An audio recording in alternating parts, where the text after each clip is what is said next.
Goedhart, good day, fellow South Africans and citizens of the world.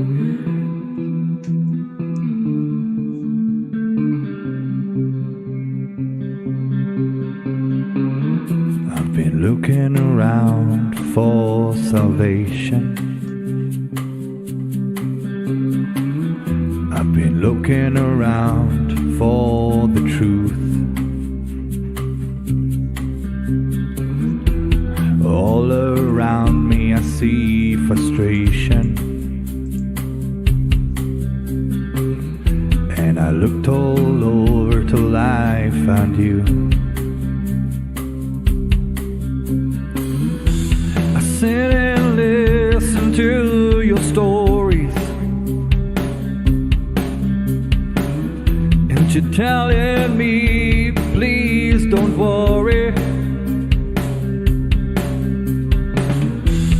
Lot in this world you should know,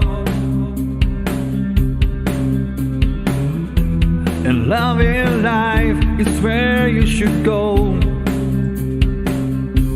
If you're looking for somewhere to go, if you're looking for someone to know,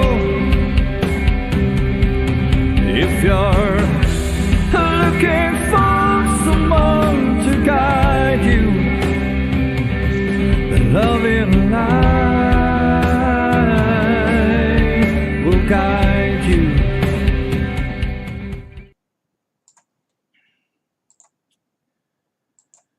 Goedhart, good evening, fellow South Africans and citizens of the world, and welcome to tonight's live stream. Well, 24th of May was African Liberation Day, believe it or not. And then a few days later, we had that disgraceful display of temper tantrums and threats by people like Julius Malema at the Pan-African Forum. Actually, not the Pan-African Forum, the Pan-African Parliament, I should say, to be totally correct. The leadership of the new South Africa seems to be beset by infighting, greed, corruption, self-serving, and incompetence, resulting in the decay of a country which was once a shining beacon of hope and technology development in Africa. What went wrong? Tonight I talked to Erna Goedhart about her organization, the Unity Corporation, a non-profit company who wants to turn things around. I will get Erna on, but before I do, please remember to subscribe to Loving Life on YouTube and to register on lovinglifetv.com, our new independent platform. If you have any questions, please put those into the side chat. I will put those to Erna later. And let me just check something here. Okay. Right, we have 3 guests at the moment on Loving Life TV. This is a shout out to those 3 guests. Please make sure you register from the homepage of lovinglifetv.com and be part of the Loving Life community. Okay, let me get Erna on.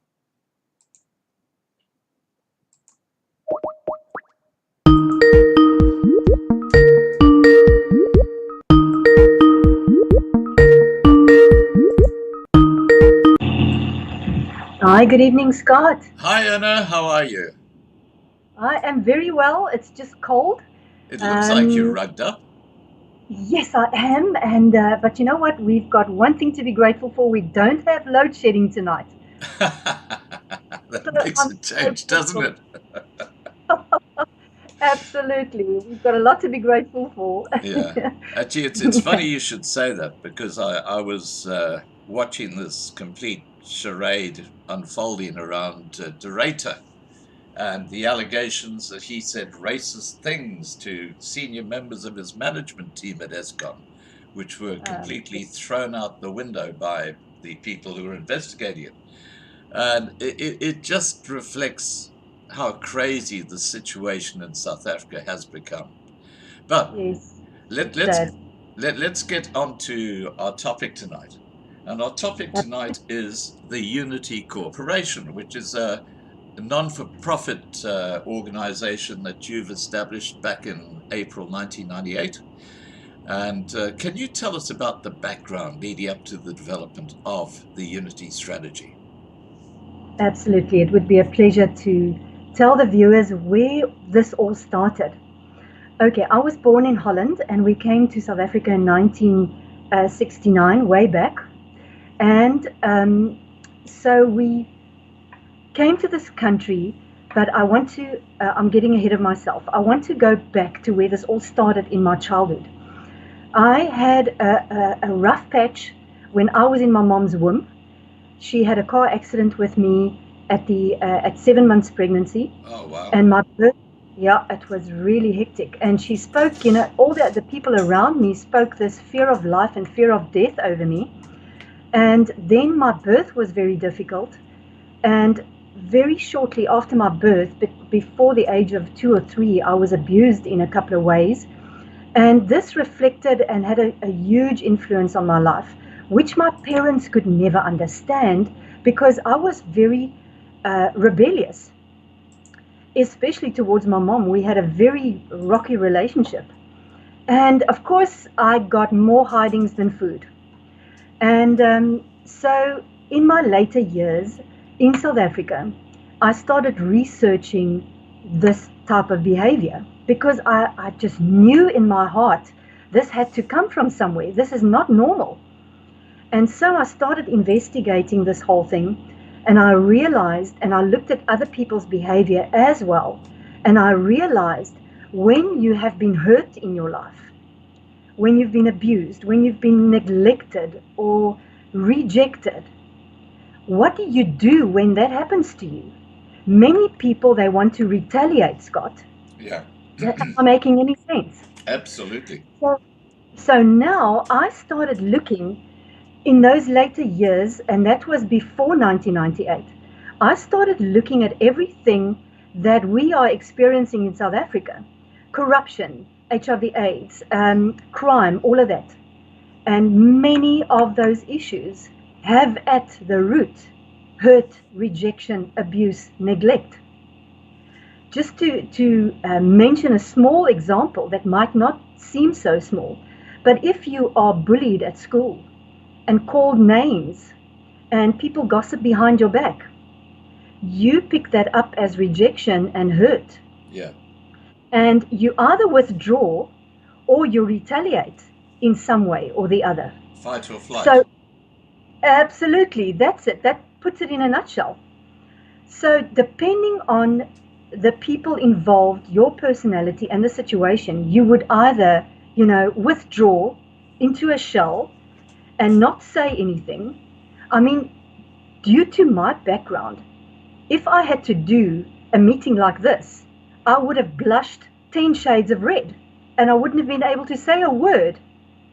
So I had to come through this stage where we put together this restoration program, how to help people to deal with the abuse, the neglect, the hurt, in order to deal with the consequent rebellion and all those other issues that come from rejection and hurt. So that is the background leading to the development of this project that we started in 1998, Scott. Yeah. Now, let me ask you this question, Erna. Um, I totally agree with what you're saying about the way society is just unraveling, not just in South Africa, but around the world. And this seems to have really got its roots back in the 1950s, 1960s, when we had the hippie era. And then after that, what happened was you find that the family unit seemed to start breaking down. And Oh, yeah. the problem we have today, it's a foundational thing in anybody's life. And what I'm talking about is a situation where in South Africa, in America, here in Australia, anywhere in Europe, you find there are more and more single mothers looking after kids. They are under incredible stress. They're not doing a great job. The father figure is totally missing in action. So for young people today, when you consider the lives they're coming into, and then of course you got the distraction of the cell phone. They become totally engrossed, and their escape is their little mobile phone, where they go and they talk to friends, or they watch YouTube videos, or the type of life we grew up under is very different today for the youth of the world. And I think that is having a huge bearing on what you're talking about here, don't you? Absolutely, Scott. Because all of these things, say for example, I'm a child in a family. If my parents see what's happening to me and I come from these issues and they know how to deal with it, they could help me get through it. But if they don't, and even if there's a single person issue in my family, then there is no way out of this. It just escalates to a place where there's no stopping it. And with the cell phone example, for example, that would be my escape. I find my friends there. I don't have to talk to them much. I hide behind the cell phone so they don't have to see my pain and all the issues that I sit with. So absolutely, you're so right. And if we can teach people, and that's what we're going to do in this project, teach people all about restoration and where these things come from, so that we can be proactive and deal with it before it rears its ugly head and it pans out to the rest of society, Scott. Yeah. And I think tragically, the breakdown of the family unit has actually been something that's been orchestrated by powers that be, because it's very. I get up at 2:30 in the morning to do my live streams, and behind me, I'll just put it on for a second. Behind me, there's a huge television with the big 5 on it. Now, when I turn that on in the mornings, it defaults to a television program called Australian Broadcasting Corporation. Now, at 2:30 in the morning, while most people are asleep, the sort of music videos they're showing, and it's almost without exception, are demonic. You know, you got people who are singing these weird songs, and they got horns coming out of their heads, and you know, you got all sorts of weird stuff happening. Now, you can imagine a little kid who can't sleep, 2:30 in the morning, goes to this thing. What's going into their heads? And this is actually being pushed out by the official broadcasting corporation in Australia at 2:30 in the morning when parents are asleep. You know, it's really, really sickening what's happening in the world today, and especially the way the media present things. Yes, and they know how to influence kids. You know, I was speaking to kids the other day about animation. Yeah. Even in animation, there is stuff that kids shouldn't be seeing. Very, very subtle hints of certain things. But if it comes into the eye and you hear it, I mean, it's into your system. It's there. Yeah. And you know, there are so many things we don't even know about that influence us on a daily basis, because your eyes take pictures of everything that you see and hear. And creates memories. Exactly.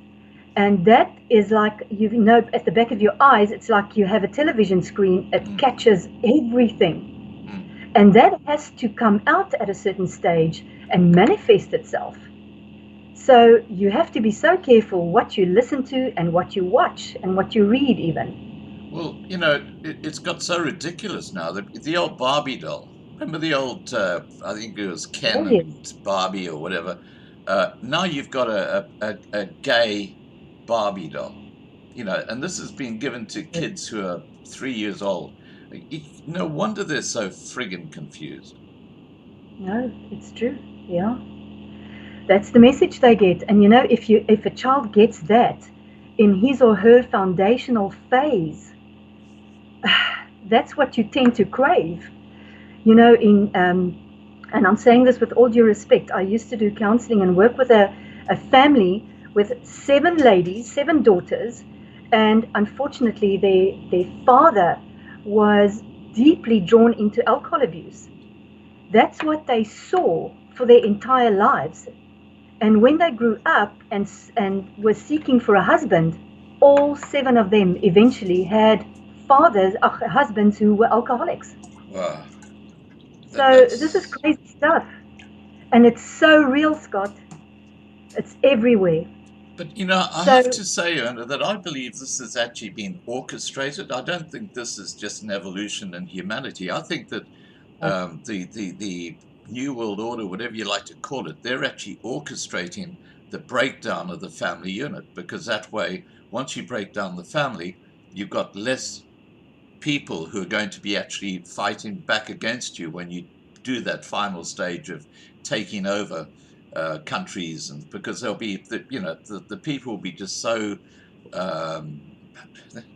there will be no the family unit is the basis of a strong society, and you break that down and it's screwed. Yes, no, you're absolutely right, Scott. If you can break that down, you're done, you're sorted. There's no resistance from anybody in society. You can take over and it's a done deal. Yeah. So we have to fight against this. And this is one of our biggest fights in this project, you know, to secure families, to make them strong, and to teach them about all these strategies that are being forced onto us, and that people want us to submit to. No more. We have to stand up against this. Yeah. Now, how do you roll out that vision and mission to, let's say, people in Khayelitsha? Okay, first of all, Scott, we have to start small. And that is, we are now starting physically to roll out the hub here in East London, South Africa. We have to do it on a farm, a facility, which is a multi-purpose development center, where we have to train people in what I have been doing for the last 23 years. Because the need out there is so great, I cannot do it myself. And then Sorry, guys, we seem to have a little internet glitch. We were going so well. Beauty about this project, Scott, is the fact that is everything good on your side? Oh yeah, we just had a little break on the internet there. Can you just start that little piece again when you were out on the farm? Yeah. Okay, so just to backtrack a little bit, what we have to do is we have to physically roll out the hub, the multi-purpose development center here on a farm in East London, in South Africa, because people have to be trained what I have been doing the past 23 years, because the need is so exceptionally great, Scott. I cannot do it alone. And the other beauty about this project is we want to take hands with other NGOs.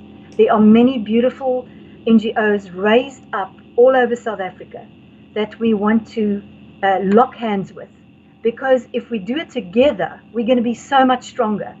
And you know, one person can put 100 to flight, but 1,000 can put 10,000 to flight. And that's what we need to do.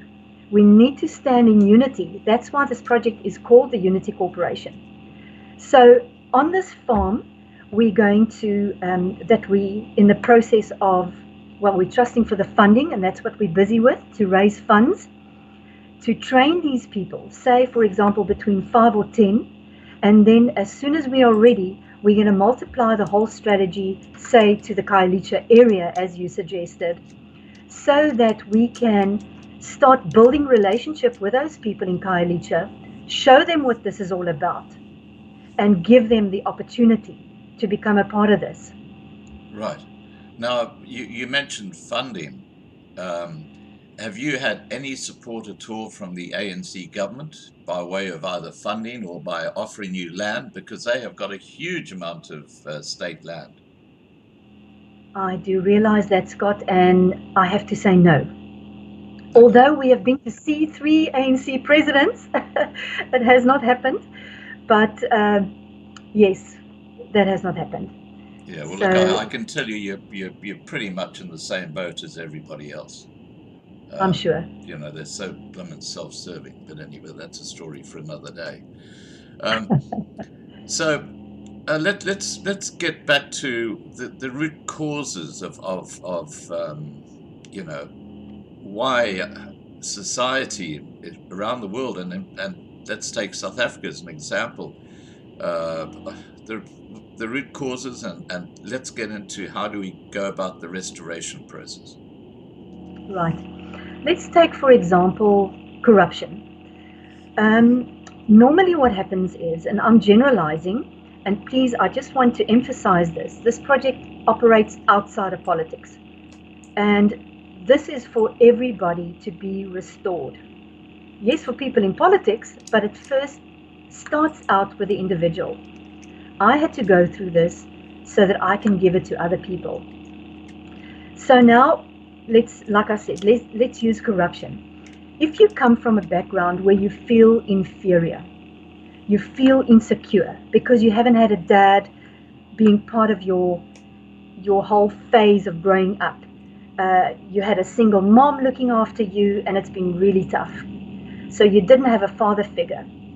And now you come into this place where you have a job, and it's going okay, and it's not a lot of money that you're getting, but you're getting there. So now all of a sudden you get a job and you're placed into a higher position. But between this place where you've been and this place where you are being put now, there is no foundation. So it is very difficult for any human being to, how can I put it, to bridge that gap. It's not possible, because if you haven't been trained on every level of your life, from point A to point B, you will find yourself that you can't get it. You can't get the job done. You can't grasp it. And then one of the things that happen is corruption comes in. You start doing all sorts of things in order to get the job done. And so that's just one, this is the tip of the iceberg, where we have to help people, and we want to so desperately help people to sort this out in their lives and help them to see where all of this has started, whether that rejection or hurt or whatever it was came in the womb, as a small child, as an adolescent, as a grown-up. Because rejection, Scott, can come in church life, in your family, in business, at school. So it happens to everybody. But you know, we as human beings, we have to try several things in order to cope. We get coping mechanisms. We suppress all of that. And in the end, it has to boil over, because if it becomes too much in your soul dimension, your soul is made up of your will, emotions, intellect, and imagination. All of those hurts lie there. And if it becomes too much, it boils over onto the body in the form of psychosomatic disease, rebellion, inferiority, and just PTSD. you know, depression. Yes, absolutely. Thank you for that. You know, So, I just want to make a comment here, Mhm. and I just think this is the core of the problem. We've talked about how the family unit is broken down around the world, and South Africa is no different. And most children in South Africa are raised just by a mother figure, and sometimes she's not a great mother. Now, the backup is the education system. You know, they go to school. And if the education system was really aimed at giving people a sound basis for life and their future, they wouldn't be pushing things like it's okay to be gay when kids are 5 or 6 years old. You know, they would be having totally different programs like how do I build a life for myself, or how do I gain confidence? How do I become a success in life? No, they throw this crap that just confuses kids. No wonder they're completely confused.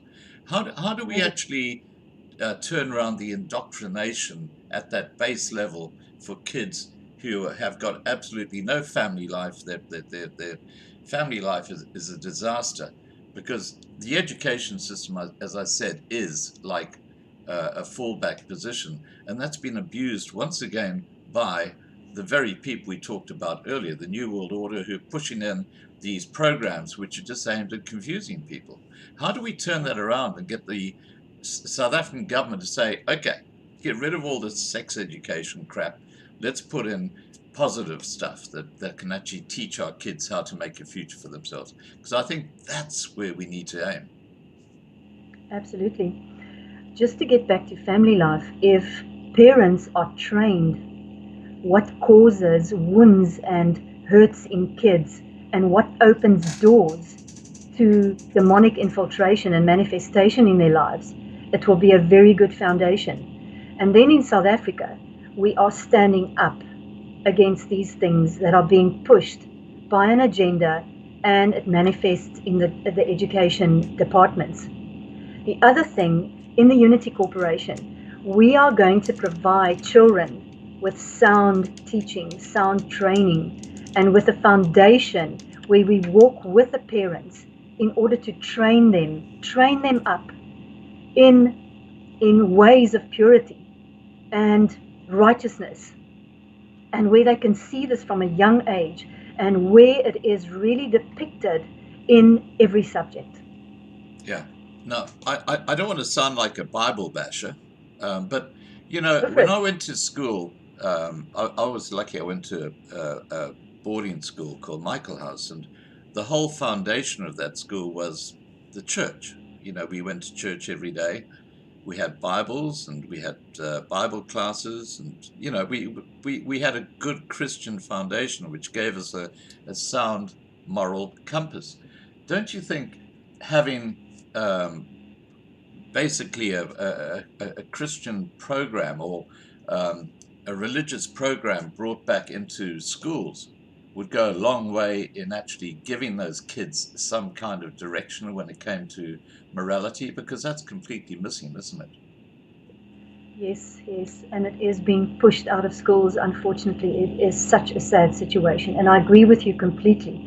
I have had a Christian background and upbringing, and even more so, that is my foundation, and I'm being very, very bold about it. If it was not for that foundation, I would not have made it, Scott, definitely.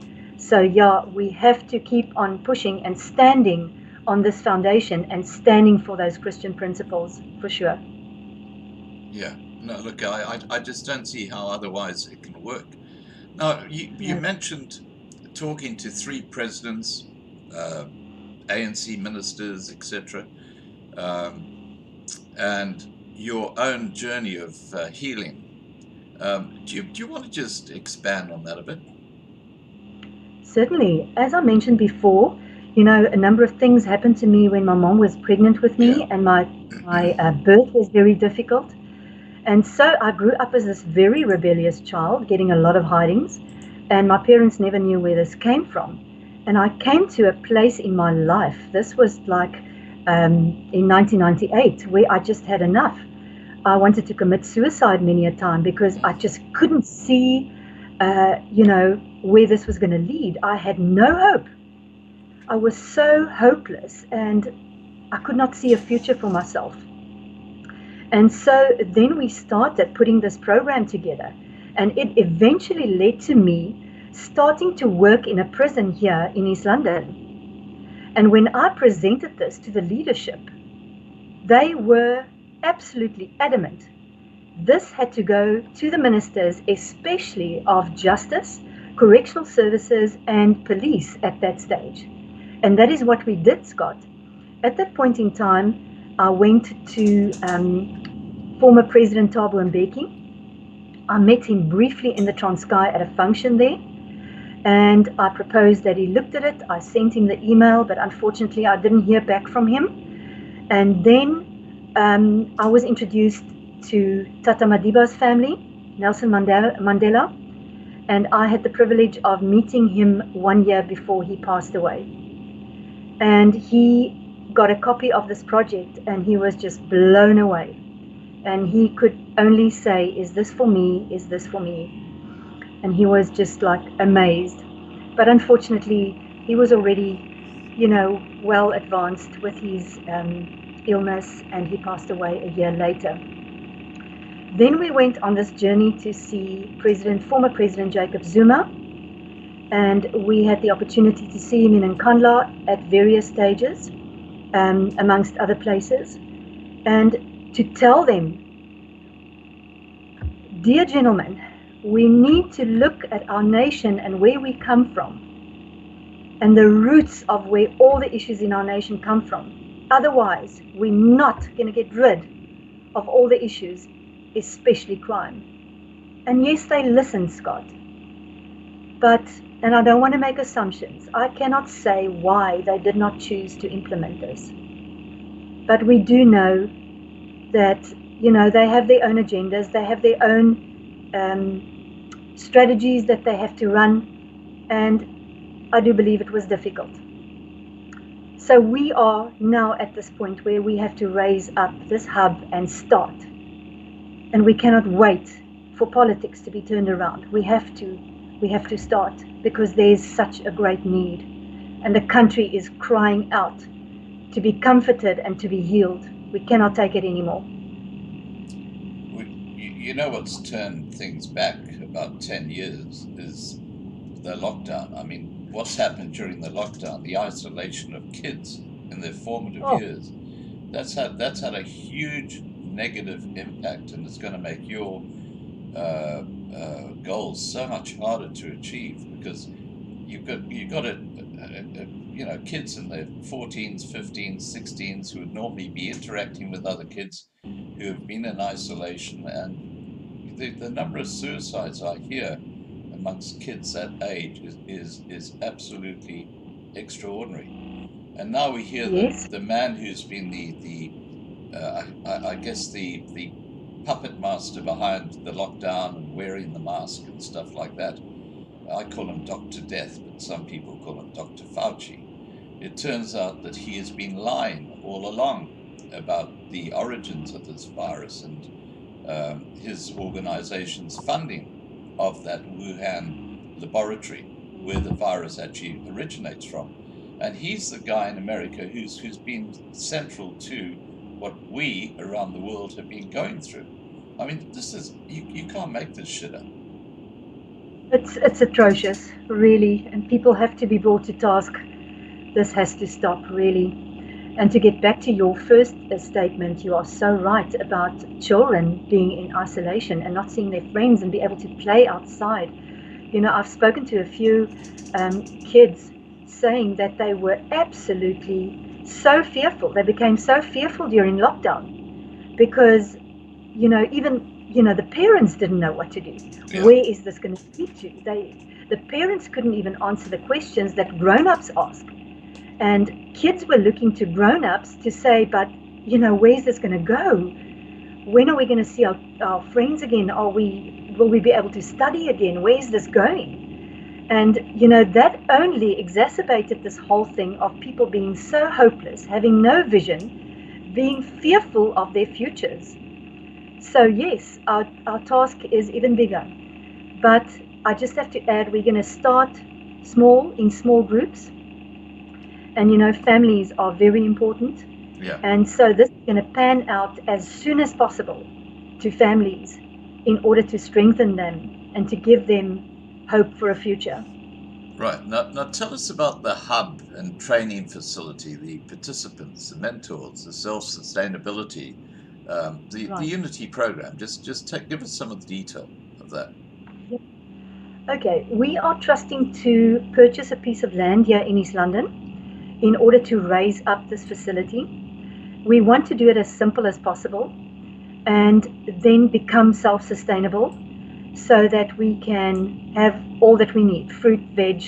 And I come from the agricultural sector. I used to do research on meat for almost 20 years, hence this whole farm and having to put all that experience in there. So we will raise up this farm and then invite participants to come onto this farm, and they will be invited by merit. They will be here by merit only. It's not about skin color. It's not about political affiliation. Nothing. It is merely due to merit or based on merit. And people will have to put their hands on heart, not hands on paper. It has to be a commitment to be trained in what I have been trained in to do, and then to take this further. So the farm will have facilities for people to be trained, but also we will farm together so that they will learn exactly what they need in order to multiply this whole strategy.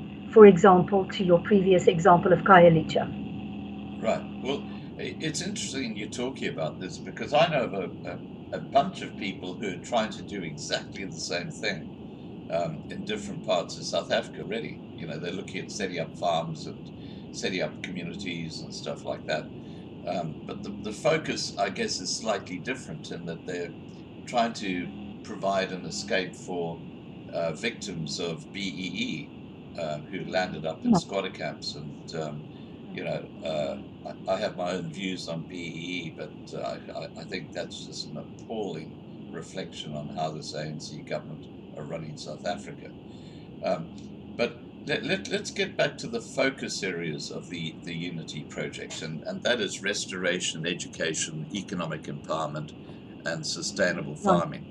Now, I think sustainable farming is a huge area of potential, and if the ANC government could see beyond their noses and having them stuck deep in the trough for their own self-enrichment, they would understand that what you're talking about here is such a perfect tie-in for their trying to empower black farming or black farmers, because you could do that on your farm and then they've got the tools to actually do something. It's the old saying, you don't give someone a fish every day, you teach them how to fish so that you don't have to keep giving them a fish.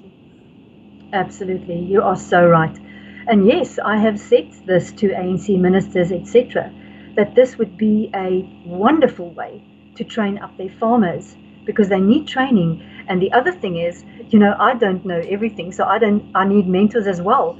I have already spoken to farmers in our area and people in various types of businesses who are willing to assist us to be mentors. So this is a train the trainer type of setup. And they are willing to help us with every level of this project in order to raise it up correctly, Scott. We want to do it right from the beginning, because, you know, it's like a plumb line problem. If you if you have an issue in the beginning and you don't sort it out in the beginning, you have a problem later on. You have a building that falls over. Exactly. And it's so true what you're saying about give them the rod and not the fish. This is about training them up in every aspect of their lives, physically, spiritually, emotionally, socially, and financially. That will be the foundation of these people or kids or youngsters that will come onto this farm.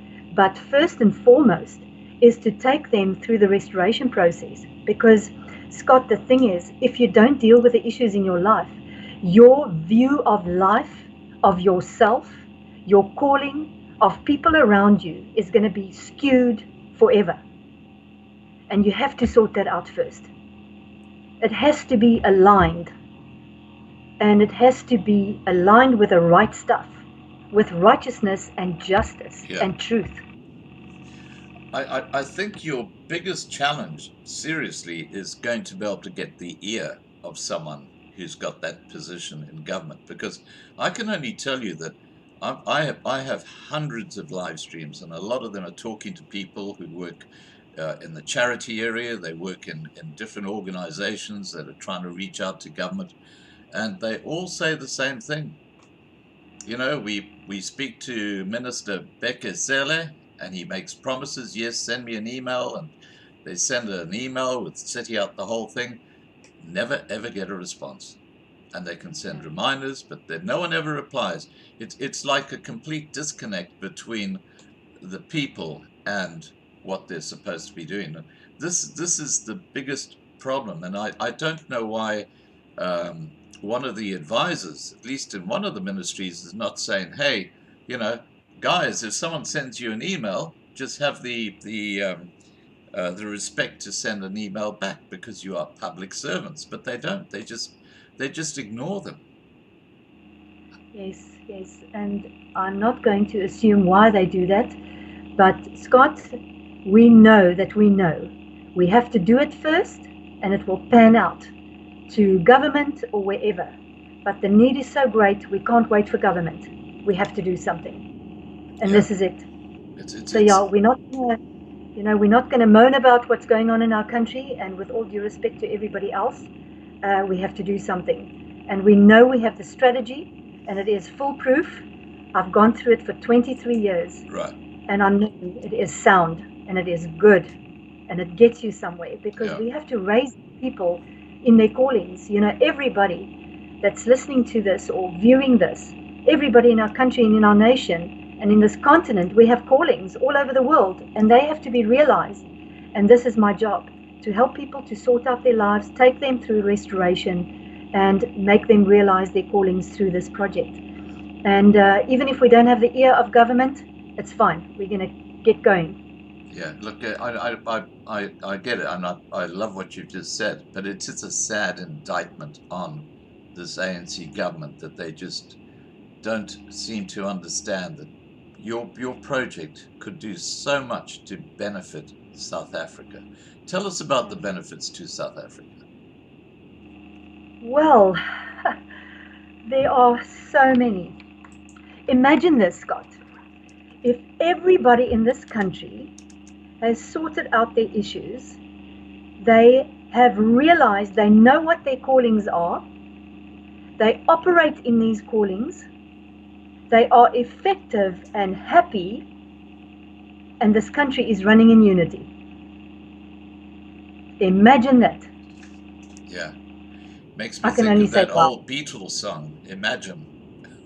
Yes.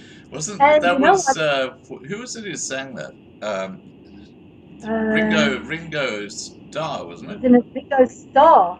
I think it was Ringo Starr, but I mean, really, that's what that should be your theme song. Imagine. Well, I have a surprise for you.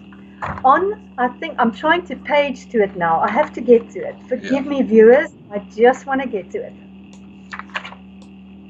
The second page of this presentation on PowerPoint, it says, "Can you imagine?" It's your words.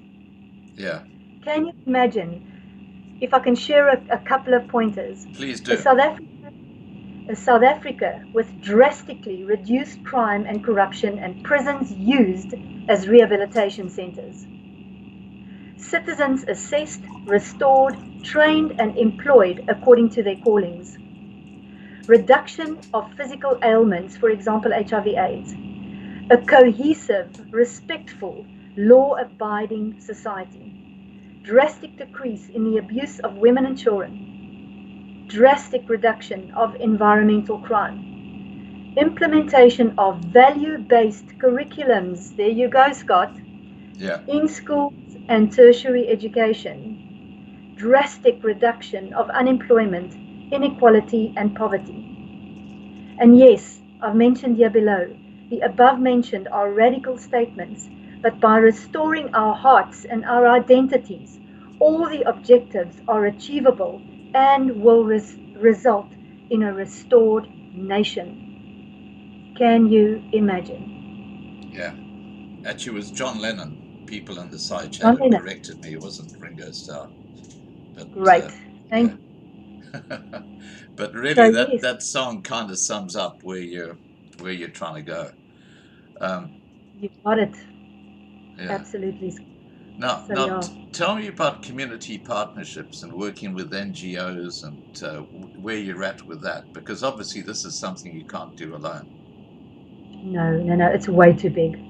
And so many aspects in this project, we need other NGOs. But now, many NGOs are working on their own. They're suffering. It's hard. And also due to finances. There's not much coming from government, with all due respect. And if we could stand together and raise funds together, we could be so much stronger together. So now that we're in this process of fundraising, we're also making people aware of this project and the fact that we need NGOs to stand with us. That's I would just like to mention this, Scott. One of the outflows or one of the results of coming from pain and hurt and rejection is the fact that people can't stand together. They can't be united. When I was a youngster coming to South Africa, I noticed that people can't stand together. The Greeks do one thing, the South Africans, the English, the story. Mm-hmm. And this is what it boils down to. We so feel we want to build our own kingdoms and do our own thing that it's very hard for us to stand together. And if we sort out these root issues, it could be so much easier to stand together in a project like this. Yeah. And it's not that we want to say, listen, guys, we're doing it and you must join us. It's not about that. Guys, other NGOs out there, other organizations, we need you. You've got a calling. We need your calling. And we want to stand together and do it right and be a force to be reckoned with. So what I was saying about fundraising, in the process of fundraising, we are making people aware of this project and the fact that we want to stand with other NGOs and we desperately need them. So that will bring about the fact that other NGOs will also be provided for. And that's going to help them so much. And it's going to help us and this country in such a beautiful way, Scott. Yeah. Now, what you actually are is almost like a conduit to a positive outcome, where the NGOs are basically like the cogs in the wheel. So you have the process, and these NGOs, by working with you, could actually facilitate the outcomes that you're all looking for. You are putting it in a nutshell. That's brilliant. Thank you. Yes. It's just a matter of pulling all the strings together, if I can put it like that. Uniting everybody so that the strategy can be rolled out. Are there any particular NGOs that you're reaching out to that you've identified? Yes, we have contacted a few, and there's others like children's homes in the area that we've already built relationship with. And I have made contact with a number of them here in East London and actually in other parts of South Africa as well. We build relationship, we stay in touch, and that's the way we take it to a point where we can now say, okay, guys, we are now rolling out. We have trained people to do ABC. We have multiplied. Can you please start doing this with us? Right. So, yeah. Now tell us about the multiplication side.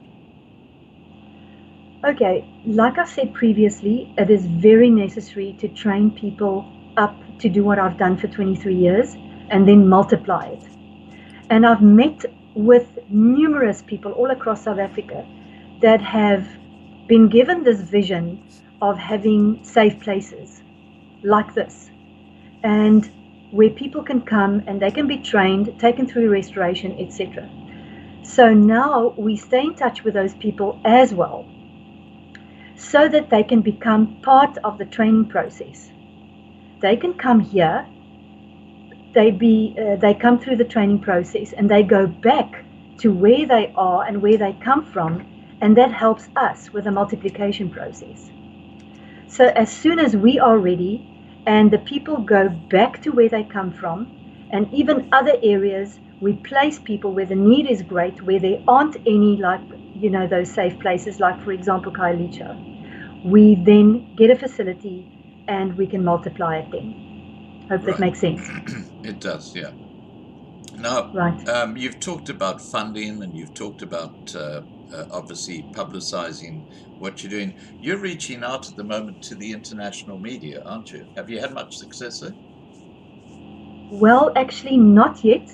We would like to reach out further, and if you have any suggestions, we would love to hear from you.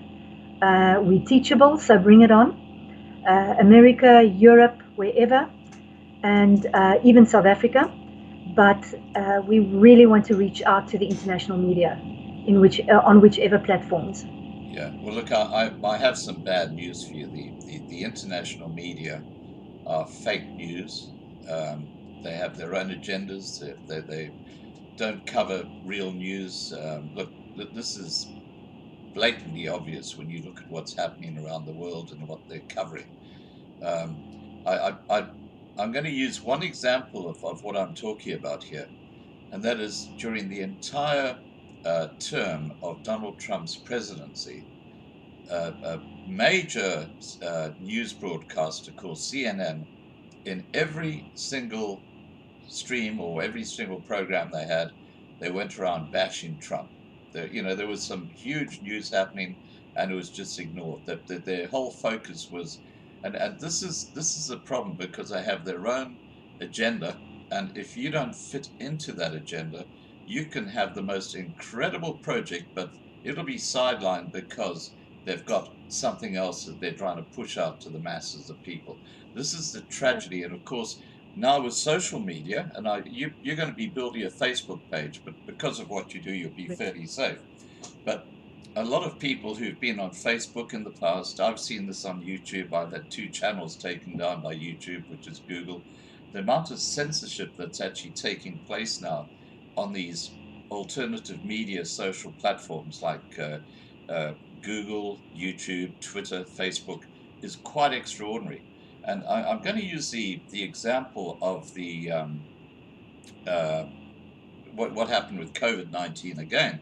Facebook as an example, and this is important you understand this. Facebook have what they call fact checkers, and those fact checkers, put out pages which say, well, that's rubbish and this is rubbish. And once a fact checker does that, and these are produced by huge media organizations like Reuters, but that Facebook has got what they've got moderators, and someone puts a complaint about something that's posted up on Facebook, all they do is they basically take down that post, and then they say reference to the fact checker.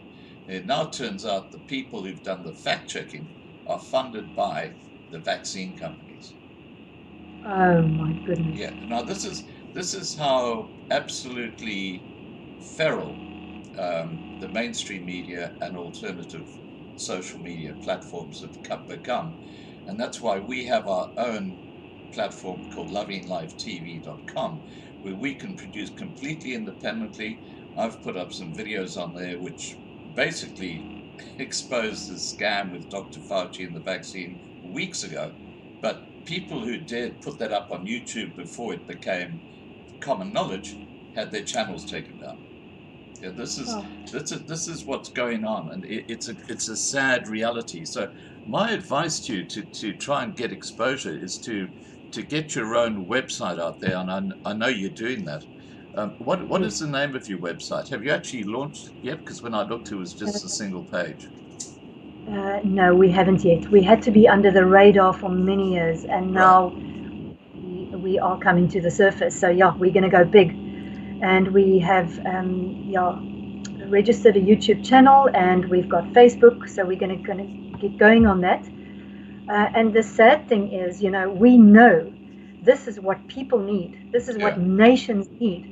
So we are pushing back, Scott. There's no stopping us now. And so that's why I said we're not waiting for governments, and we're pushing in to get this out there so that people can see. And well, look, this will do this. Just as it applies to your YouTube page, I mean, I think what you're doing is incredibly noble and has a really sound foundation. We have what we call contributing channels on our new platform. This is lovinglifetv.com, and we have on our contributing channels a wide range of YouTube channels, which include J.D. Farag, for example, who's basically talking about religious issues and what's happening in the world today. Extraordinary man. We have Cape Exit, we have Cape Party, we have entertainers on there. It's all to do with South Africa. And we are also reaching out to organizations like yours to become a contributing channel. So if you're interested in doing that, we would love to have you up there. All you'd have to do is to say, yes, please put us as a contributing channel, send me an email, give me the link to your channel, and we will then add you in there. And it's a great promotional base because it's a totally different source of exposure. Wonderful, Scott. We'll definitely go for that. And if I can just mention, you and I spoke about it earlier, not on this program, but in another way, that we would love to journey with you guys and let the viewers know what the progress is. Because people want to know, what's happening, and is this thing growing, and is it going anywhere? Yeah. And that's what I said, and as you said as well, it's got a sound foundation. I have lived it, and I'm still living this program. I'm living this as a lifestyle, and this is what people need. So we would love to give the viewers feedback every now and again on what the progress is. That would be a blessing. Yeah, well, look, just send me the link, and we'll add it to our contributing channels. Now, the other thing is your Facebook page. Is that up and running yet, or how do people contact you if they want to participate? Okay, first of all, the page is called the Unity Corporation. So that's on Facebook? That is on Facebook, correct. So they can just type in the Unity Corporation and search, and it'll come up? Yes, and can I give my email address as well? Please do. Yeah, go ahead. Okay, right. I'm quickly going to spell it. Yeah. It is all lower caps, no dots, no dashes. Yeah. E Goedhart, EGOEDHART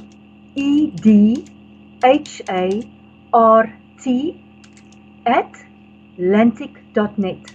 LANTIC.net. Okay. Goedhart Atlantic.net. Okay, I'm putting that into the side chat. Thank you. Okay, there it is. Okay, guys, if you want to contact Erna, there's her email address, egoodhart@atlantic.net. All right, fantastic. Now, is there anything you'd like to just say? We've got about between 150 to 200 people watching at the moment. Is there anything you'd like to say to those people watching now and all the people who will come and watch the video later? Is there a message you'd like to say to people? This is a message of comfort and hope. We haven't had hope and comfort for a long time. Not only in South Africa, but all over the world. Viewers, we have gone through tough times. With the forces behind the scenes, people have been driving their agendas into a certain direction all over the world. And we are pushing against that. And if we stand together, we can be a force to be reckoned with. And as I said, this is a message of comfort to say to you all out there, there is hope. With a beautiful project like this, it is possible to get healing of every aspect of your life, physically, spiritually, emotionally, socially, and financially. And so we have a hope and a future, and we can have vision, because if we stand together, there is a blessing. Where there is unity, there is a blessing. So thank you for watching, and thank you for standing together and for supporting us and standing with us in prayer. We really need that. Thank you so much. Right. Now, Erna, we've just put your email in the side chat. Are there any particular skills that would be very useful for you at this stage that you might appeal to people and say, hey, if you're a nurse, or if you're a psychologist, or if you're this, that, and the other, please contact us? Are there any particular skills that you're looking for right now? Well, let me put it to you like this. At this point in time, I'm going to train people up in everything that I've done. For example, financial skills, training of people, computer skills, what else? Oh yes, graphic design, etc. All those things in order to get this project up and running, right, so that we can really, put it out there. Okay, fantastic. So when do you think your website will actually be up and running? Well, we're hoping, sure, that needs funding as well, which we're looking at here in East London, but depending on what comes, we can be ready, within a month or two. We hope. Right. So yeah, Okay. get it up here as soon as possible. But in the meantime, people can always contact you through that email address. Oh, absolutely. They are so welcome. Yeah. All right. I would love to hear from them. Fantastic. Look, and I just want to thank you so much for joining us tonight. I think what you're doing is fantastic. It's a huge task you got ahead of yourself. But I take my hat off to you because it's something that needs to be done. And seeing that the government don't seem to have any interest in improving the lot of their people, what you're doing is absolutely fantastic. Um, Thank you. Thank you for joining us tonight, and I'm just going to now address people watching. Guys, thanks for joining us tonight, and I'll leave the side chat open for a few minutes so you can say your goodbyes. And thank you so much to the moderators for looking after the side chat. And anyone who watches this video later, please do contact Erna if you feel you can contribute in some way. And Erna, just in conclusion, thank you once again, and have a good evening. Thank And you so much please for do having us. keep in touch with Marlena. I will. Thank you so much for having us. Viewers, thank you for watching and have a blessed night. Take care. Bye. Okay, take care. Bye for now. Thank you, Scott. Bye. Okay, guys, there you have it. That's the Unity Corporation, and if you are able to help them in any way, or if you have an interest in their project, please contact Erna direct. I'll leave the side chat open, as I said just a moment ago, for a few minutes, and catch you tomorrow night at 8 p.m. Johannesburg time with our next live stream. Bye for now.